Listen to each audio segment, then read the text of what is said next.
Question number 6, important. Radhika Limited issued 50,000 shares of rupees 10 each. The due amount was received except on 1,000 shares on which rupees 6 per share was received. तो 10 में से कितने रुपए मिले? 6 रुपए मिले. These 1,000 shares were forfeited and 700 shares were reissued for rupees 8 per share, fully paid up. Reissue में तो बाद में आऊंगा, पहले फॉरफीचर की बात करें. सर क्वेश्चन की रिक्वायरमेंट तो है शो फॉरफीटेड शेयर्स अकाउंट, तो उसका लेजर अकाउंट बनाने के लिए बोल रहा है. लेजर बनाएंगे, पहले जर्नल एंट्रीज पास कर ले. सिर्फ फॉरफीचर से रिलेटेड, क्योंकि सिर्फ फॉरफीटेड शेयर्स मांगा है, उसके लिए आपको फॉरफीचर की जर्नल एंट्रीज चाहिए, सारी नहीं चाहिए. बैलेंस शीट अभी हमें पता ही नहीं बनाते कैसे, तो बैलेंस शीट को तो भूल जाए. फॉरफीचर की जर्नल एंट्री, कितने शेयर्स फॉरफीट हो रहे हैं?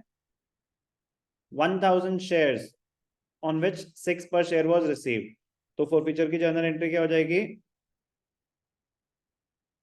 Share capital account debited to calls in arrears to forfeited shares account. Forfeited shares account कितने शेयर्स हैं? 1,000. पैसे तो पूरे मांगे थे ना, मिले 6 हैं, तो 1,000 का मतलब 10,000, 6,000 मिल गए, 4,000 नहीं मिले. कोई डाउट? अब कॉल्स एंड एरियर्स के टेक्निकल एडवांटेज देखो. उन्होंने कहा कि 6 रुपए मिले, उन्होंने कुछ बताया आपको कि कौन से पैसे नहीं मिले? तो कॉल्स एंड एरियर्स जो नहीं ओपन कर रहे वो क्या लिखेंगे? कौन से पैसे नहीं मिले? उन्होंने तो स्टेज का नाम ही नहीं बताया, तो कहीं ना कहीं टेक्निकल फ्लॉज आ जाते हैं. तो हम कन्वीनियंस से तो वो यूज कर रहे होते हैं concept, without opening calls and arrears exist नहीं करता. वो थियोरेटिकली एग्जिस्ट करता है, टेक्निकली नहीं करता. टेक्निकली तो खैर आज की डेट में ये भी नहीं करता, बट स्टिल लॉजिक समझेंगे कहना क्या चाहता हूँ. फॉरफीचर की एंट्री में कोई डाउट? अब ध्यान से देखना, शेयर्स वर रीइश्यूड, 700 शेयर्स वर रीइश्यूड, 700 शेयर्स वर रीइश्यूड. क्वेश्चन में आपको क्या पता होना चाहिए? रीइश्यू में कितने का शेयर कितने में रीइश्यू हुआ. तो ये आप आइडेंटिफाई कर पा रहे हैं मिस्टर लुगानी? कितने का शेयर कितने में रीइश्यू हुआ? बोले.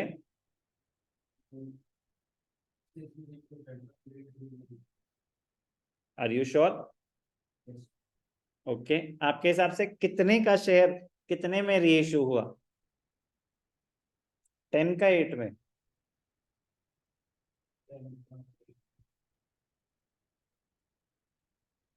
नहीं पता तो बोलेंगे नहीं पता, ताकि मैं एक्सप्लेन करूं.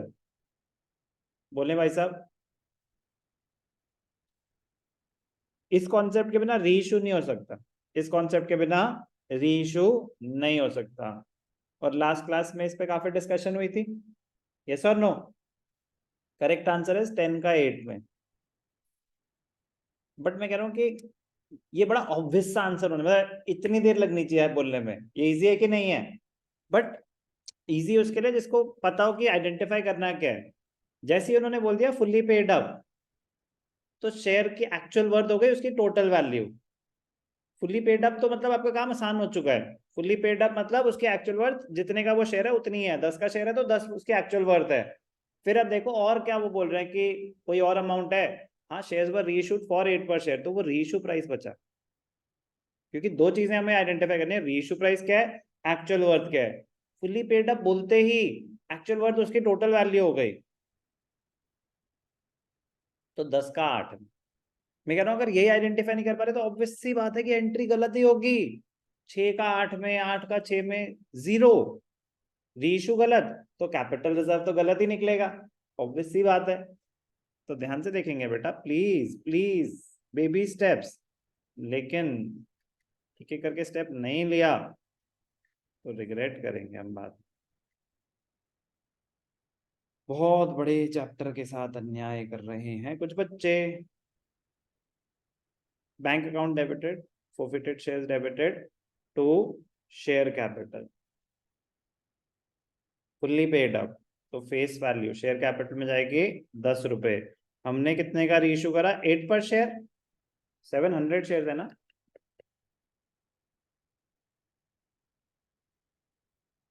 तो 7 2 जा 1400 का डिस्काउंट दे दिया। अब ध्यान से देखना बेटा, बहुत ही मजेदार पॉइंट। डायरेक्टली कैपिटल रिजर्व नहीं निकाल सकते, क्यों? क्योंकि सारे शेयर्स री इशू नहीं हो रहे, सारे शेयर्स री इशू नहीं हो रहे। तो working note, calculation of capital reserve, capital reserve is equal to amount forfeited minus discount on reissue. Sir इसके लिए वर्किंग नोट की क्या जरूरत, दिख तो रहा है, अमाउंट फॉरफिटेड है 6000 और डिस्काउंट है 1400, डायरेक्टली प्रॉफिट निकाल दो 4600। यस और नो, यस और नो? नालायक। सारे शेयर्स री इशू नहीं हो रहे, सारे शेयर्स री इशू नहीं हो रहे। कितने शेयर्स फॉरफिट हुए थे? 1000। सुनने पे ध्यान देंगे, इंपॉर्टेंट पॉइंट है। 1000 शेयर्स फॉरफिट हुए थे। 1000 शेयर्स पे कितना अमाउंट फॉरफिट हुआ था? 6000। तो 6000 रुपए का डिस्काउंट 1000 शेयर्स पे दे सकते हैं। हम सारे शेयर्स री इशू नहीं कर रहे हैं अभी। तो जितने शेयर्स री इशू कर रहे हैं, पहले हमें ये कैलकुलेट करना पड़ेगा कि उन पे कितना फॉरफिट हुआ था। सिंपल सी कैलकुलेशन है, 700 upon 1000 into 6000। Basic calculation, basic calculation. वैसे भी वो दिख रहा है 6 रुपए, 6 रुपए मिले तो 7 6 42 ही आना है, बट स्टिल वही निकाल रहे हैं। डिस्काउंट कितना दिया? 1400। तो 4200 माइनस 1400 तो कितना हो गया? 2800। ठीक है, क्या है ये? Capital reserve. तो एंट्री क्या हो जाएगी? Forfeited shares debited to capital reserve. कितना? 2800। कॉन्सेप्ट यही रहेगा, जिसका यहाँ 100% क्लियर है ना, वो नेक्स्ट स्टेप के लिए रेडी है। जिसका यहीं पे 100% क्लियर नहीं है, वो नेक्स्ट स्टेप के लिए रेडी नहीं है। और नेक्स्ट स्टेप में लेना मतलब रुक नहीं पाएंगे। तो कुछ बच्चे कॉन्फिडेंस के साथ आगे बढ़ेंगे, कुछ बच्चे नहीं। सर काम की बात कर लें, फॉरफिटेड शेयर्स अकाउंट बनाना था, डिस्ट्रैक्ट कर दिया आप लोगों ने। फॉरफिटेड शेयर्स जर्नल एंट्री दिख रही है, तो पहली एंट्री क्या है? फॉरफिटेड शेयर्स क्रेडिट हो रहा है 6000 से, तो क्रेडिट साइड पे आएगा। क्या आएगा? ध्यान से देखेंगे, बहुत स्कोरिंग है, बहुत इंपॉर्टेंट है। कलर चेंज करते हैं कुछ मूड चेंज करने के लिए, बढ़िया सा कलर, चल मजेदार, ब्लैक पे अच्छा लग रहा। Forfeited shares account debited credited, date particulars amount, date particulars amount. तो डेट तो हमें देनी रखी, ब्लैंक छोड़ देंगे। बाय शेयर कैपिटल, तो पहली एंट्री हुई शेयर्स फॉरफिट हुए, कितना अमाउंट फॉरफिट हुआ? 6000। फिर नेक्स्ट डिस्काउंट दिया, forfeited shares to share capital, तो यहाँ पे क्या आया?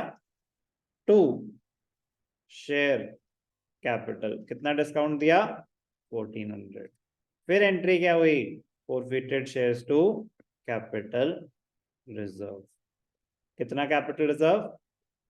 2800।